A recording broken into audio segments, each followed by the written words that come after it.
자, 안녕하세요. 이번 단어는 우리 기관계 2학년에서 배우는 기관계의 마지막 단원인 배설 기관에 대해서 얘기를 해보고자 합니다. 자, 먼저 이 배설이라고 하는 건 어떤 역할을 담당하는 기관이냐? 한번 보시면은요. 세포에서 영양소가 분해가 되면 노폐물이 만들어진다고 합니다. 근데 그중 이제 단백질이 분해될 때는 암모니아라고 하는 이제 노폐물이 만들어지는데 이 암모니아는 독성이 좀 강한 그런 물질이거든요. 그래서 일단 1차적으로 간에서 독성이 약한 요소로 해독이 좀 됩니다. 근데 이 요소도 마찬가지로 독성이 그래도 남아있는 물질 약하다라고 했지 없다고는 안 했거든요. 그래서 이런 물질이라 콩팥이라고 하는 이제 기관에서 물과 함께 오줌으로 내보내지게 된다. 이렇게 얘기합니다. 이처럼 세포에서 생긴 노폐물을 소변의 형태로 몸 밖으로 내보내는 작용을 배설이라고 얘기를 하죠. 그래서 여기 이제 왼쪽 아래 보시면은 배설은 혈액 속 노폐물을 걸러내서 오줌을 내보내는 그런 작용이라고 얘기를 하고요. 그다음에 대변 같은 경우에는 그 소화 때도 얘기를 했지만 배출이라고 하는 말을 씁니다. 그래서 실제로 이 배설이라고 하는 얘기는 우리가 사실 대변과 소변을 다 이야기하는 말로 많이 쓰지만 우리 과학에서는 소변을 이야기하는 그런 작용이다. 그런 내용이다라고 알아주시면 또 좋을 것 같습니다. 일단 또 배설기관의 구조 그리고 이제 기능에 대해서 또 이제 우리 같이 한번 보시면은요. 배설기관은 콩팥, 오줌관, 방광, 요도 등이 있습니다. 그리고 이제 이 콩팥 같은 경우에는 혈액 속의 노폐물을 걸러서 오줌을 만들어내는 그런 이제 작용을 해주게 되고요. 이런 깨끗해진 혈액은 다시 몸속으로 보내지고 오줌은 오줌관, 방광, 요도를 거쳐서 몸 밖으로 이렇게 내보내진다. 나오고 있습니다. 한번 또 봐주시면 될 것 같고요. 자, 그 다음에 우리 이제 콩팥의 이제 특징들을 한번 얘기를 해보도록 하겠습니다. 일단 콩팥 같은 경우에는 등 쪽 허리 부분에 존재를 하고요.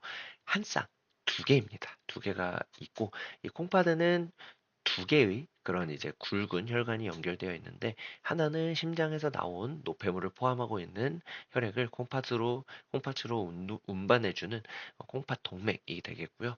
다른 하나는 콩팥에서 나온 혈액은 다시 심장으로 운반해주는 콩팥 정맥이 되겠습니다. 자, 이렇게 해서 콩팥 동맥, 정맥 이렇게 얘기를 해주고 있고 콩팥에는 굉장히 또 중요한 이제 그런 구조가 존재하는데 바로 이 네프론이라고 하는 작은 여과 장치라고 합니다.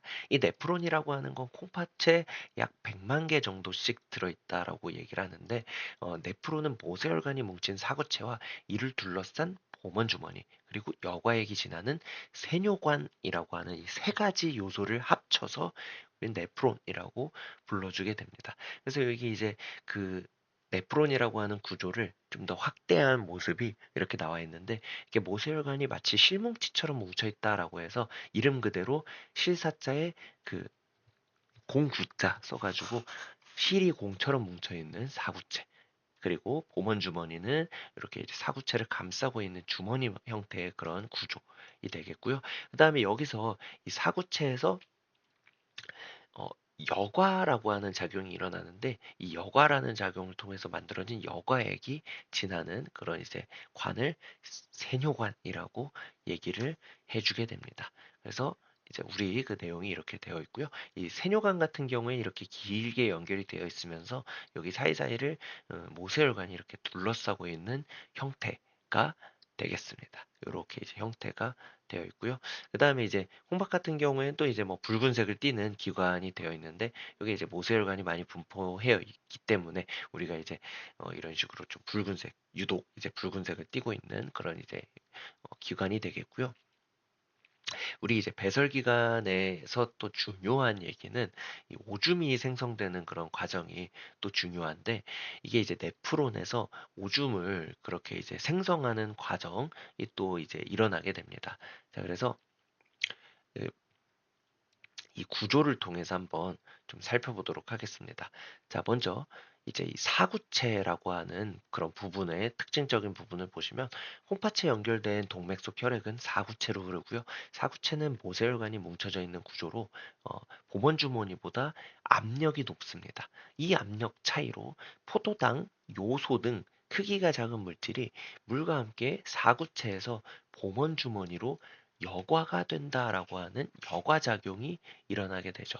그래서 우리 아래쪽에 있는 그림 보시면 사구체에서 보먼 주머니 쪽으로 이렇게 여과가 되는 과정이 일어나고요. 이거는 우리가 뭐 능동적으로 하는 그런 과정이 아니라 압력 차이로 일어나는 과정이라 뭐 포도당이나 아미노산과 같은 영양소들도 여과가 되지만 이제 요소 같은 이제 물질들도 여과가 그냥 구별 없이 다 된다. 예, 물과 함께 여과가 된다 이렇게 되어 있고요.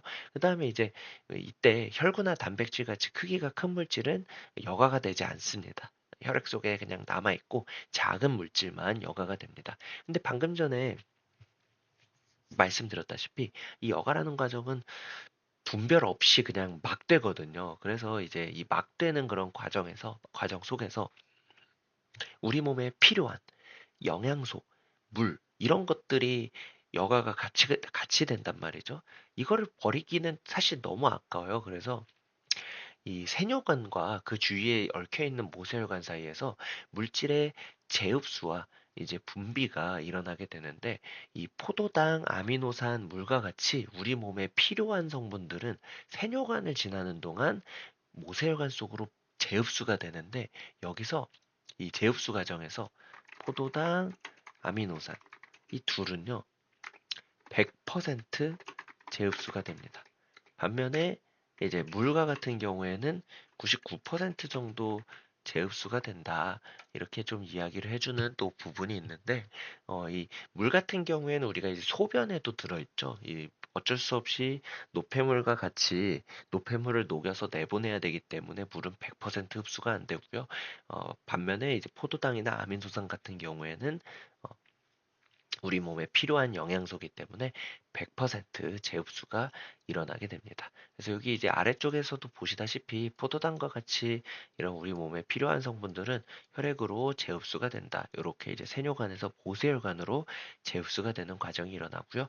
자, 그 다음에 이제 마지막으로 분비 과정에 대해서 얘기를 해주고 있는데 사구체에서 미처 여과되지 못했던 노폐물, 즉 요소는요, 모세혈관에서 세뇨관으로 분비가 되어 오줌으로 배설이 된다. 이렇게 지금 또 나와 있습니다. 그래서 혈액이 남아있는 노폐물 등 일부 성분이 분비가 이렇게 되는 그런 모습을 보여주고 있습니다. 그래서 여기서 이제 분비 과정을 통해서 요소가 추가적으로 또 농축이 돼서 오줌의 형태로 배설이 된다. 이렇게 지금 나와 있으니까 요 이제 구조적인 측면들 그리고 이 네프론이라고 하는 구조에서 소변이 어떻게 만들어지는지 이거 한번 좀 잘 정리해 주시면은 좋을 것 같습니다.